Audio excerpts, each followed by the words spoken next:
Hi guys, it's Shannon from Audio Energy, and this week we're going to be looking at low frequencies and how they work with your mix. So let's get into it.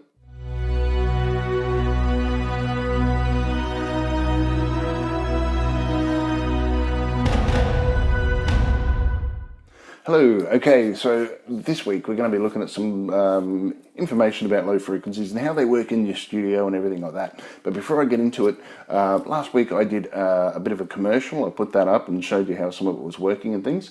And pleased to say that that's out there and it's starting to pump around Facebook now in some zones that I chose around Australia. If you haven't seen it, I'll be putting it up on the Audio Energy channel today or tomorrow, and you can have a bit of a look at it there. Check out my store, Willy Wagon. I'm starting to get that going as a bit of a department store with clothes and fashion accessories for men and women. Check that out, willywagon.com. So I'm trying to get a number of things going here, and I'm going to incorporate Audio Energy into that store a little bit later. Today I'll be looking at low frequencies. Okay. Now, some of the stuff I talk about, I understand, is a little bit hard to follow, especially when I'm just doing face-to-face like this, and I try to put up some visual aids and things. I do understand, but look, this is engineering, and if you don't have a bent for that, that's cool, totally all right. It shouldn't be too hard to follow, though. I'll try to explain things as best as I can. So in the meantime, just click that subscribe button, and we're going to get into it, okay? You can also click like on Facebook as well. Audio Energy, Willy Wagon. I'm trying to build these things here, so give us some support, give us a like, give us a feed. It's great. I appreciate all your support so far already as well, and I just wanted to put that up there. There's always people starting to look and listen and tune into the videos, and I hope they're being helpful. Hope I'm providing some information that you haven't heard before, or that can help you with the way that you're working in your studio or whatever project you have. Some of it may seem a little repetitive sometimes, and that's part of the work. However, let's look at what we are today, which is low frequencies. Now, I did a paper at uni, when I was at uni, and I did, we had to do a small dissertation, and I did mine on ultra low frequencies, essentially, or what they call infrasonic frequencies. And they are frequencies under 20 hertz. Okay, now, what's so special about these frequencies? Well, they actually create changes in the physical demeanor of people. If you're mixing those frequencies with a visual aid, or if you're mixing them with in a certain type of music, they can have specific physical, emotional, or even mental psychological effects on the person who's receiving that. The reason being is because infrasonic frequencies have much longer oscillation periods, which means they have a longer wavelength, and they are not heard the way that other frequencies further up the scale and across the spectrum are.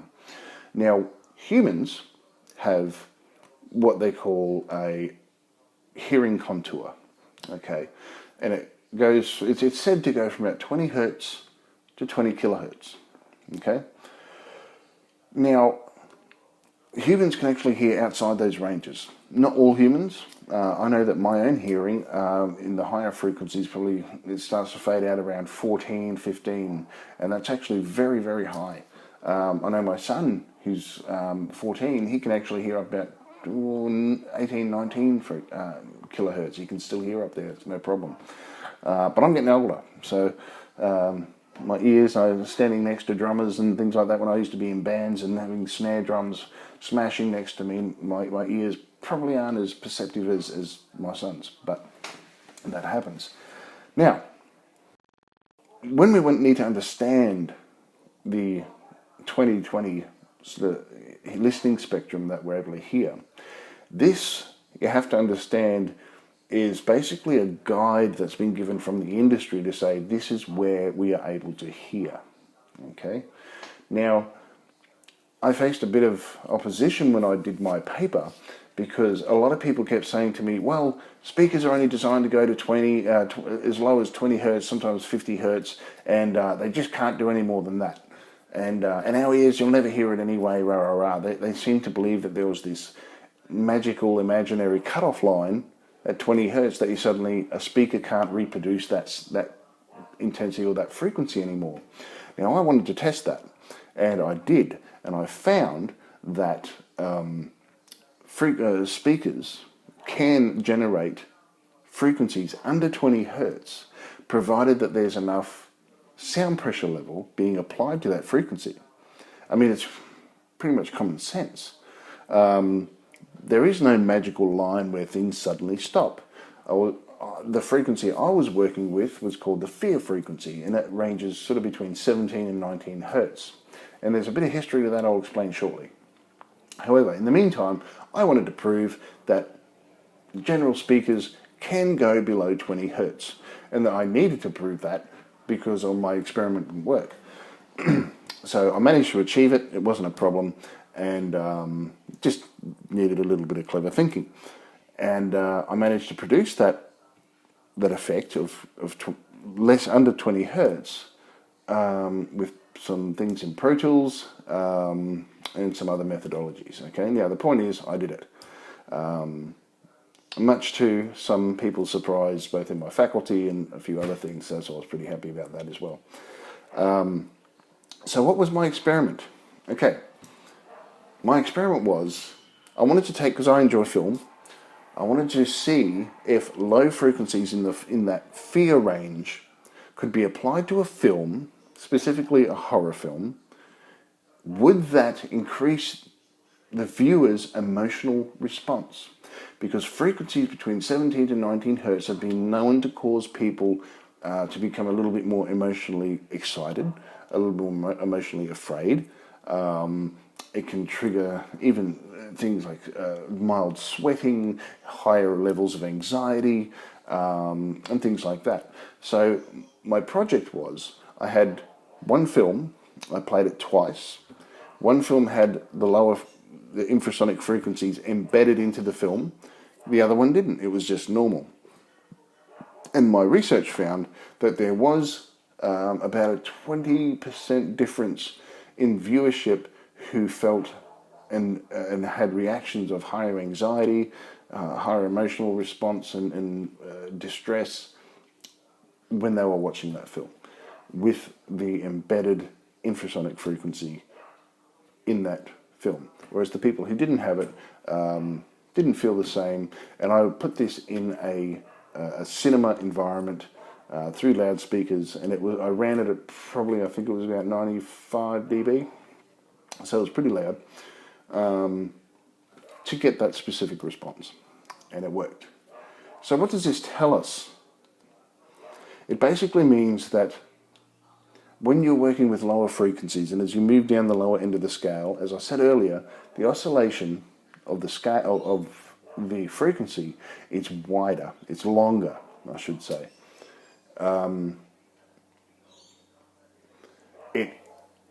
It's basically, okay, so 18.5, so it's doing 18.5 cycles in 1 second. Compared to a test tone in most experimental labs when they're testing speakers and things, they'll do it at 1,000 hertz or 1 kilohertz. And they'll have the microphone or whatever they're testing, usually it'll be at 1 kilohertz at 1 meter for 1 second. And then they'll also do one at the same distance, maybe for an hour. So they're testing two different things.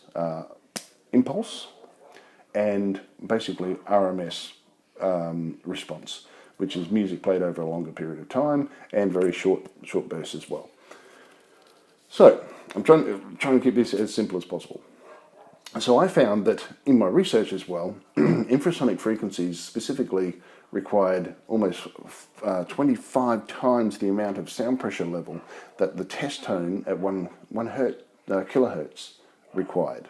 So if you have at 10 dB, you can hear a test tone at 1,000 hertz.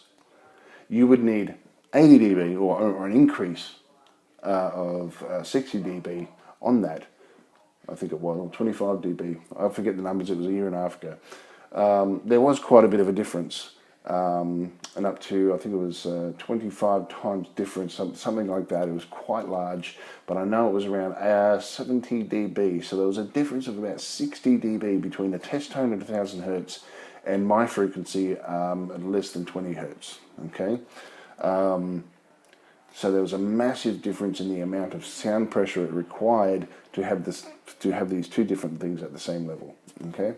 Now, when you're in your mix and you're doing your mixes in your room, you need to be aware that any frequencies, especially if you're using a sub-bass response system, so subwoofer or some speakers that can really hit that lower range, yes, you can get under that. And if there's any noise floor or disruptions, resonance and things that is playing anywhere under 40, it's going to be in there and it's going to cause you problems. Okay, so the first thing you can do is roll off any mix up to about 20 hertz or even 25, 30, 40, wherever you want it to go, depending on the music. I wouldn't probably go over 30, especially if you're doing DJ work and all that sort of thing. The next thing you need to do is know that your speakers and your earphones can respond to different types of sound pressure, okay, and different types of levels, especially when you're getting down lower. Okay, most speakers, especially if you're using a subwoofer, will have a roll-off or what they call a crossover, where that speaker, such as your subwoofer, will only allow signal through that to that speaker that is 80 hertz and under. Okay, and you'll probably see these on a lot of settings. If you go and have a look at a couple of different professional studio monitors, you'll see that they're able to switch the sub response from 100 to 80 and maybe even up to 120. So you're basically setting that crossover level where the energy at those frequencies is going to the subwoofer rather than just playing through your speakers there. So that can actually help in this delivering sound to yourself in your room when you're hearing your mix. The other thing you do, always have a good walk around your room and try to see where the pitches are and the high points and low points in the sound that's generating in your room. And depending on what kind of room that you've designed, whether it's live end, dead end, or a reflection-free zone, you're still going to get different responses in your room. So when dealing with low frequencies, you also want to have what they call bass traps. Okay, you can create these. It might take a little bit of work, but they're really not too hard. You can look them up. Look up bass traps on Google. Just check it out. And you'll see that they're designed a specific way, and they sit in the corners because low frequencies, okay, any frequency under 100 hertz is omnidirectional. That means they travel out from your speaker, your subwoofer, in all directions. That's just what they are. That's just how they work. Okay, which is why I was talking earlier in some other episodes about diffraction and diffusion and things like that. So your bass traps are diffusion. Any kind of obstacle in the room near your speakers where the sound is traveling is diffraction. Okay, it's where the sound is moving around obstacles and across surfaces. Okay, and it will change the manner in which the sound is being heard. Okay. So, there's a number of issues that you can look at.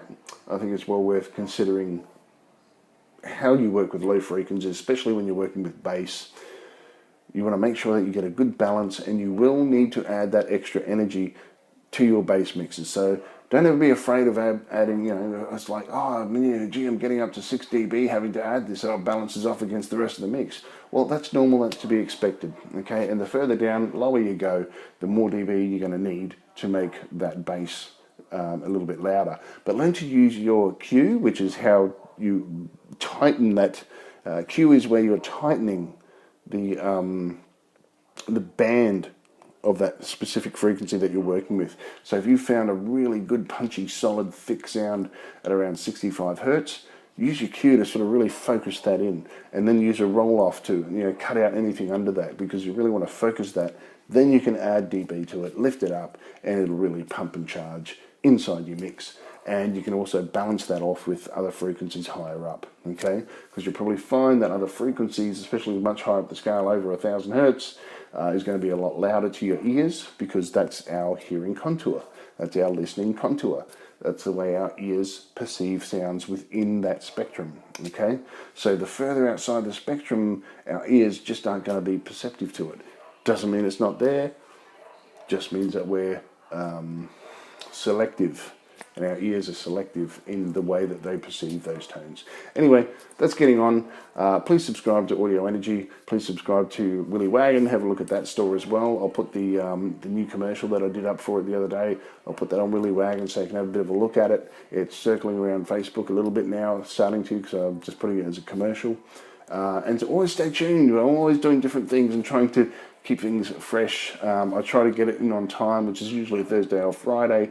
Sometimes I won't get it on. My life's been really hectic and busy, but I always want to make sure I get back to you guys and get it up, because this is my priority. Okay, I will look at some other things too. I might look at some mastering on my business and start to offer that as a service, because currently I'm not offering any services other than to some people I know where I do film and things like that. And I want to start expanding that. I've got settled now, I've got comfortable, so I'm ready to start moving forward and do some bigger and better things. So please subscribe, please like the channel stuff, and spread it around, tell everyone. Okay, because that's how we get it known, and I'm sure it'll help someone. So thanks a lot. I'm Shannon, Audio Energy. See you next time. Cheers.